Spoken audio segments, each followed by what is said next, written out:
भाई किसी ने सही कहा है, अधूरा ज्ञान खतराए जान। यानी कंप्लीट इंफॉर्मेशन जितनी तेजी से आपके करियर को सही दिशा में ले जाती है, आधी अधूरी जानकारी उतनी ही तेजी से आपको गड्ढे में ले जाती है। नेटवर्क मार्केटिंग एक्चुअल में वो ट्रेन है जो कि गरीबपुर से अमीरपुर जाती है और पिछले कई दशकों से लगातार जा रही है। लाखों लोगों को आज तक उनकी मंजिल पे पहुंचा भी चुकी है। और अगर आप ये वीडियो देख रहे हो तो इस बात की पूरी संभावना है कि कहीं ना कहीं आप भी इस ट्रेन का टिकट कटवा चुके हो। आप सबको मेरी तरफ से हार्दिक बधाई। लेकिन असली जश्न का मौका तो तब बनेगा जब आप अपनी मंजिल पे यानी अमीरपुर पहुंच जाएंगे। मुद्दे की बात यह है कि इस ट्रेन का टिकट तो बहुत सारे लोग कटवा लेते हैं, लेकिन ज्यादातर लोग अमीरपुर नहीं पहुंच पाते। जब ये ट्रेन गरीबपुर से चलती है तब तो इस ट्रेन में इतनी ज्यादा भीड़ होती है कि पांव रखने तक की जगह मिलना भी मुश्किल हो जाता है। भीड़ की भीड़ घुसती चली जाती है नेटवर्क मार्केटिंग की ट्रेन में। लेकिन अमीरपुर पहुंचते पहुंचते इस ट्रेन में इतनी जगह बन जाती है कि अंत तक इसमें टिके रहने वाले यात्री आराम से सोते सोते अमीरपुर पहुंच जाते हैं। प्रश्न ये उठता है कि वो भीड़ कहां चली जाती है? उन 95% लोगों को जमीन खा जाती है या आसमान निगल जाता है? मैं आपको बताता हूं कि एक्चुअल में होता क्या है। गरीबपुर से अमीरपुर जाने का टिकट खरीदने के बावजूद भी लगभग 25% लोग तो ऐसे होते हैं जो कभी ट्रेन में चढ़े ही नहीं। यानी कि जिन्होंने नेटवर्क मार्केटिंग बिजनेस ज्वाइन करने के बावजूद भी कभी सीरियसली काम स्टार्ट किया ही नहीं। उन लोगों का मानना होता है कि मैंने ट्रेन का टिकट खरीद लिया है तो ट्रेन मेरे बाप की हो गई और ट्रेन का ड्राइवर मेरा खानदानी नौकर हो गया। अब तो ये ट्रेन मेरे ही हिसाब से चलेगी और मैं ट्रेन में तभी चढ़ूंगा जब ये मेरे घर के दरवाजे पे आके खड़ी हो जाएगी। ऐसा कहीं होता है क्या? अगर कोई ट्रेन का टिकट खरीदने के बाद ऐसा सोचता है कि मैं तो ट्रेन में तभी चढ़ूंगा जब ये मेरे घर के दरवाजे पे आके खड़ी हो जाएगी, तो ऐसे व्यक्ति को आप क्या कहेंगे? बताने की जरूरत नहीं है, सभी जानते हैं। लेकिन फिर भी बहुत से लोग नेटवर्क मार्केटिंग बिजनेस में यही गलती करते हैं, कभी घर से निकलते ही नहीं। अब जो लोग जैसे तैसे करके इस ट्रेन में चढ़ भी जाते हैं, यानी काम करना शुरू कर भी देते हैं, उनमें से भी बहुत सारे लोग ऐसे होते हैं जो ट्रेन पकड़ने की इतनी जल्दी में थे कि हड़बड़ाहट में गलत ट्रेन में चढ़ जाते हैं। यानी कि नेटवर्क मार्केटिंग के नाम पे कुछ भी करने लग जाते हैं मार्केट में। तरह तरह की ऊल जुलूल कंपनियों के झांसे में आके अमीरपुर जाने वाली ट्रेन की जगह फकीरपुर जाने वाली ट्रेन में चढ़ जाते हैं। खुद तो गलत ट्रेन में चढ़ी गए होते हैं, दूसरों को भी हाथ पकड़ के उस गलत ट्रेन में चढ़ा देते हैं और आखिर में हाथ में रह जाते हैं वही ढाक के 3 पात। इनकी गलती ये नहीं है कि ये लोग गलत ट्रेन में चढ़ गए, बल्कि इनकी गलती ये है कि सही ट्रेन कौन सी है इन्होंने इसकी प्रॉपर जानकारी नहीं ली। अगर आपको ये पता है कि सही ट्रेन कौन सी है तो चाहे गलत ट्रेनें 50 खड़ी हों, आप उनमें नहीं चढ़ोगे। और अगर आपको पता ही नहीं है कि सही ट्रेन कौन सी है तो आपको सभी ट्रेन सही लगेंगी और जो आपको सामने सबसे पहले दिखाई देगी आप उसी में चढ़ जाओगे। और ऐसा ही आज की डेट में हो रहा है हजारों लोगों के साथ। सही ट्रेनों की संख्या है लगभग 50 तो गलत ट्रेनों की संख्या है 5000। ऐसे में जरूरी है कि आपके पास डायरेक्ट सेलिंग या नेटवर्क मार्केटिंग इंडस्ट्री को लेकर जो गवर्नमेंट के द्वारा गाइडलाइंस दी गई हैं, उन गाइडलाइंस की पूरी जानकारी आपके पास हो ताकि आप रियल और फेक नेटवर्क मार्केटिंग कंपनीज में अंतर आसानी से समझ पाएं। वैसे तो इन गाइडलाइंस के बारे में आपको गूगल पे पूरी जानकारी मिल जाएगी, फिर भी यदि आप लोग गाइडलाइंस के ऊपर एक डिटेल्ड वीडियो चाहते हैं तो नीचे कमेंट बॉक्स में जी टाइप कर दो जल्दी से, ताकि मुझे भी पता चल सके कि आपको एक्चुअल में इस टॉपिक पे वीडियो चाहिए। आपको आज की मार्केट सिचुएशन के बारे में जानकर आश्चर्य होगा कि मार्केट में आज की डेट में जितने भी नेटवर्कर्स काम कर रहे हैं और अपना जीवन बदलने के लिए दिन रात कड़ी मेहनत कर रहे हैं, उनमें से लगभग 70% लोग गलत ट्रेन में चढ़े हुए हैं। मात्र 30% ही सही ट्रेनें पकड़कर आगे बढ़ रहे हैं।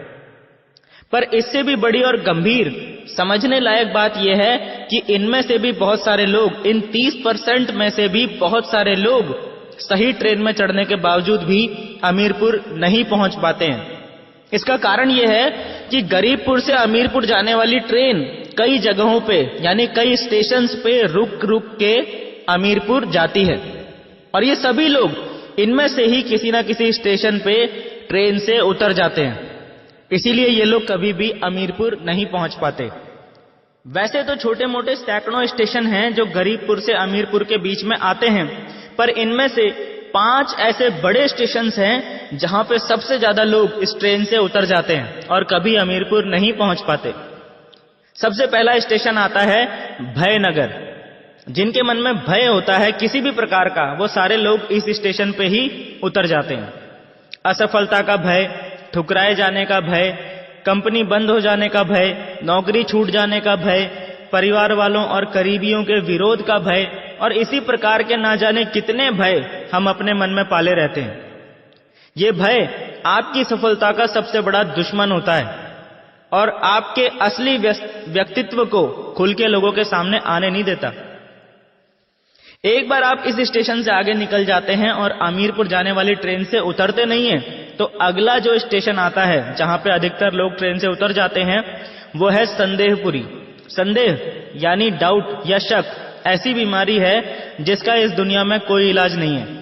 संदेह सीधा आपकी बुद्धि पर अटैक करता है और आपकी सोचने, समझने और डिसीजन लेने की क्षमता को खत्म कर देता है। डाउट कभी भी आ सकता है, डाउट किसी पे भी हो सकता है, कंपनी पे, प्रोडक्ट्स पे, सिस्टम पे, अपलाइन पे, किसी पे भी। इस डाउट को सिर्फ एक ही तरीके से रोका जा सकता है और वो तरीका है विश्वास करना। विश्वास करना अपनी कंपनी पे, विश्वास करना अपने प्रोडक्ट्स पे, विश्वास करना अपने सिस्टम पे और अपलाइंस पे। अगर आप में विश्वास है तो आप संदेहपुरी स्टेशन से भी बच जाएंगे और आगे निकल जाएंगे। एक बार आप इस स्टेशन से आगे निकल जाते हैं और अमीरपुर जाने वाली ट्रेन से उतरते नहीं हैं, तो अगला स्टेशन यानी तीसरा बड़ा स्टेशन जहां पे अधिकतर लोग ट्रेन से उतर जाते हैं वो है सलाहपुर। जी हां, आपने भय पे जीत हासिल कर ली, आपने संदेह पे जीत हासिल कर ली। अब आपको उन लोगों से बचना है जो आपको फालतू सलाह देकर आपके रास्ते से भटकाने की कोशिश करते हैं। याद रखना, हर सलाह देने वाला व्यक्ति आपका भला चाहने वाला हो ऐसा जरूरी नहीं है, और हर भला चाहने वाला व्यक्ति आपको सही सलाह दे रहा हो ऐसा भी जरूरी नहीं है। इसीलिए ये सलाहपुर स्टेशन सबसे खतरनाक स्टेशनों में से एक है। अगर आपने सही सलाह को छोड़ दिया और गलत सलाह को मान लिया तो आपका सफर वहीं खत्म हो जाएगा। ज्यादातर लोगों के साथ समस्या यह है कि उन्हें समझ ही नहीं आता है कि कौन उन्हें सही गाइड कर रहा है और कौन उन्हें मिसगाइड कर रहा है। जरूरी नहीं है कि चिकनी चुपड़ी बातें करने वाला आपका भला चाहने वाला ही हो और कड़वी बातें करने वाला आपका बुरा चाहने वाला ही हो। एक सिंपल सा लॉजिक देता हूं आपको, जिससे कि आपको आज के बाद ये अंडरस्टैंड करना आसान हो जाएगा कि कौन आपको सही सलाह दे रहा है और कौन आपको गलत सलाह दे रहा है।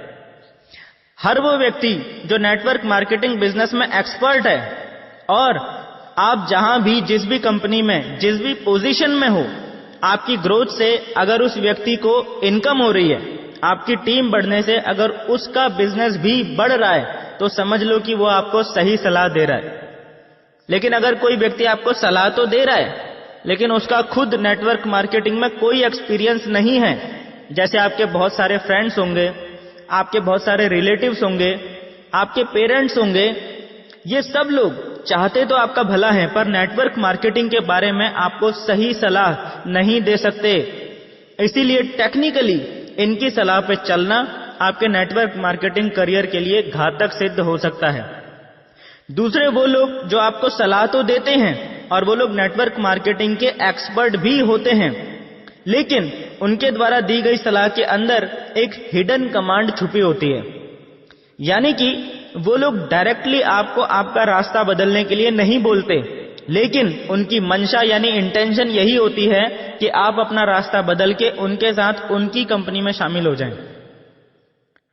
इस जगह पे आपको बहुत ज्यादा सतर्कता बरतने की जरूरत होती है कि जिस व्यक्ति से आप सलाह ले रहे हो, क्या वो व्यक्ति दिल से आपका भला चाहता है या आपसे पहले अपना भला चाहता है। सबसे ज्यादा वो लोग इस सलाहपुर स्टेशन पे उतर जाते हैं जो नेटवर्क मार्केटिंग में बिगिनर्स लेवल पे होते हैं। इसीलिए सावधान रहें। सलाहपुर में कहीं अपनी ट्रेन से उतर मत जाना किसी की सलाह मानकर, कान बंद करके अपनी सीट पे बैठे रहना, यानी लोगों की बातों की परवाह किए बगैर अपना काम करते रहना। जब आप इस सलाहपुर स्टेशन को भी पार कर लेते हैं तो आपके रास्ते में चौथा सबसे बड़ा स्टेशन आएगा आलसपुर। जी हां, आलस अगली सबसे बड़ी बाधा है आपके रास्ते की। हम में से बहुत से लोग आलसपन के जाल में फंस के अपने लक्ष्य को, अपनी मंजिल अमीरपुर को भूल जाते हैं और आलसपुर स्टेशन पर ट्रेन से उतर जाते हैं। अगर दिल्ली से मुंबई ट्रेन का सफर 22 घंटे का है तो आपको हर हाल में 22 घंटे उस ट्रेन में बैठना ही पड़ेगा। आप अपनी मर्जी से बीच में किसी भी स्टेशन पे उतर के घूमने नहीं जा सकते। 22 घंटे मतलब पूरे 22 घंटे। लेकिन आलसी लोग इतना झेलने से पहले ही बीच में आलसपुर पे उतर जाते हैं। फिर बोलते हैं ट्रेन में तो हम भी चढ़े थे जी, हम तो अमीरपुर नहीं पहुंचे।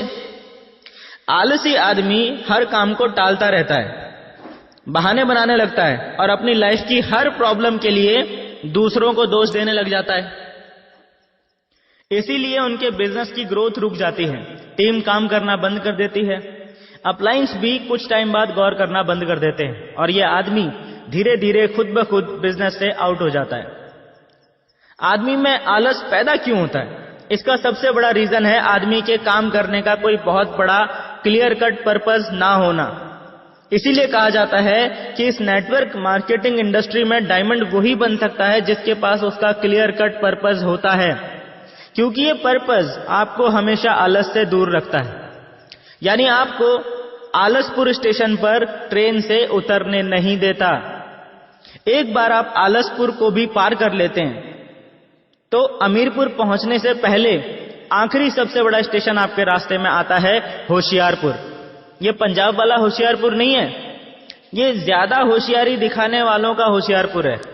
अपने आप को सबसे सयाना समझने वाले, सबसे ज्यादा नॉलेजफुल समझने वाले, अपने को ही समझदार, दूसरों को बेवकूफ समझने वाले, अपना उल्लू सीधा करने की कोशिश करने वाले, मुंह में राम बगल में छुरी वाले, दूसरों के हितों को दरकिनार करने वाले, नियमों को तोड़ना अपनी शान समझने वाले, हर काम में शॉर्टकट तलाशने वाले, दूसरों के सर पर पैर रखकर सफल होने की कोशिश करने वाले, इस तरह के सभी लोगों का सफर इस स्टेशन पे आके खत्म हो जाता है, क्योंकि इनके अंदर बीमारी होती है अपना दिमाग लड़ाने की और अपने आप को अपने अपलाइन से ज्यादा स्मार्ट साबित करने की।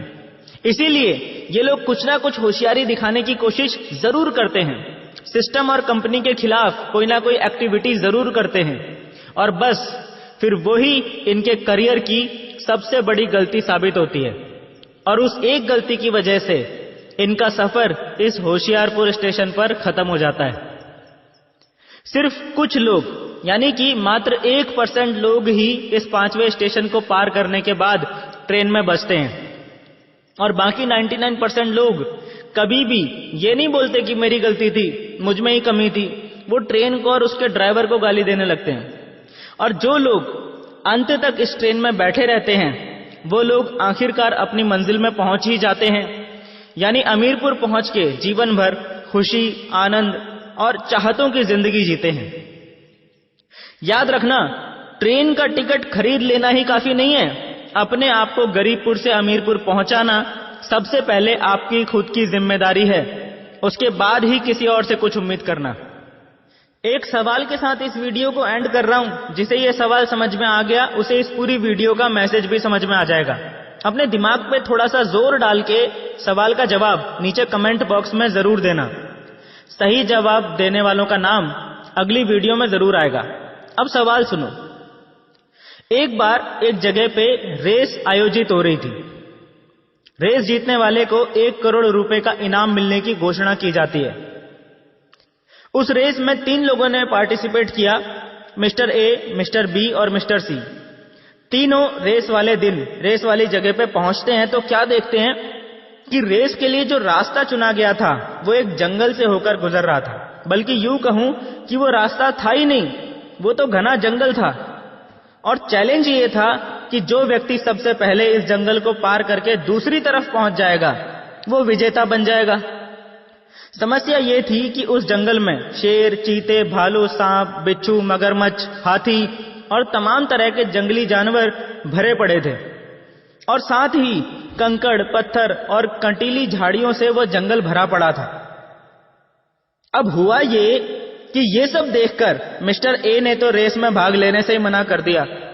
उसने सीधा बोल दिया, मेरे बस की बात नहीं है भाई। अब मिस्टर बी और मिस्टर सी इन दोनों ने दौड़ने का डिसीजन लिया। रेस शुरू हुई और मिस्टर बी और मिस्टर सी घुस गए जंगल में। दौड़ते दौड़ते थोड़ी देर में क्या हुआ, मिस्टर बी को ठोकर लगी और वो कंटीली झाड़ियों में गिर गया। उसके शरीर में जगह जगह से खून निकलने लगा और वो रोता रोता वहीं से वापस लौट गया। जहां से रेस शुरू हुई थी वापस वहीं पे आके खड़ा हो गया। मिस्टर सी भी जंगल में दौड़ रहा था। दौड़ते दौड़ते अचानक उसको भी ठोकर लगी, वो भी गिर पड़ा। वो उठा तो उसने देखा कि पैर के अंगूठे से खून निकल रहा है। उसने परवाह नहीं करी और वो आगे बढ़ता रहा। थोड़ी देर में पैर में एक कांटा लग गया और दर्द होने लगा। उसने अब भी परवाह नहीं करी और वो आगे बढ़ता रहा। इसी प्रकार जंगल में जितनी भी मुश्किलें आई उसने किसी की भी परवाह नहीं करी और वो लगातार आगे बढ़ता चला गया। देखते ही देखते उसने पूरा जंगल पार कर दिया। वो विजेता बन गया और उसे 1 करोड़ रुपए का इनाम मिल गया। सवाल ये नहीं है कि कौन जीता या किसका फायदा हुआ। आप लोगों से मेरा सवाल ये है कि इस स्टोरी में सबसे ज्यादा नुकसान किसका हुआ, मिस्टर ए का, मिस्टर बी का या मिस्टर सी का? जल्दी से अपना दिमाग इस्तेमाल कीजिए और नीचे कमेंट बॉक्स में बताइए कि सबसे ज्यादा नुकसान किसका हुआ और क्यों। अगली वीडियो की शुरुआत इसी सवाल के जवाब के साथ होगी और सही जवाब देने वाले सभी लीडर्स का नाम भी नेक्स्ट वीडियो में अनाउंस किया जाएगा। हमारी नेक्स्ट वीडियो की नोटिफिकेशन आपके फोन में आए और YouTube पे वीडियो पब्लिश होते ही आपके फोन की घंटी बज जाए, उसके लिए नीचे मौजूद सब्सक्राइब के बटन को अभी दबा दीजिए और बटन दबाते ही साइड में घंटी का एक निशान आएगा, उसे भी जल्दी से दबा देना ताकि नेक्स्ट वीडियो आपसे मिस ना हो। और हाँ, जाने से पहले इस वीडियो को अपनी टीम में शेयर जरूर कर देना ताकि आपकी टीम तक भी ये ट्रेनिंग वीडियो पहुंच जाए और उनका भी दिमाग खुल जाए। मिलते हैं दोस्तों नेक्स्ट ट्रेनिंग वीडियो में, तब तक के लिए thank you and wish you all the best.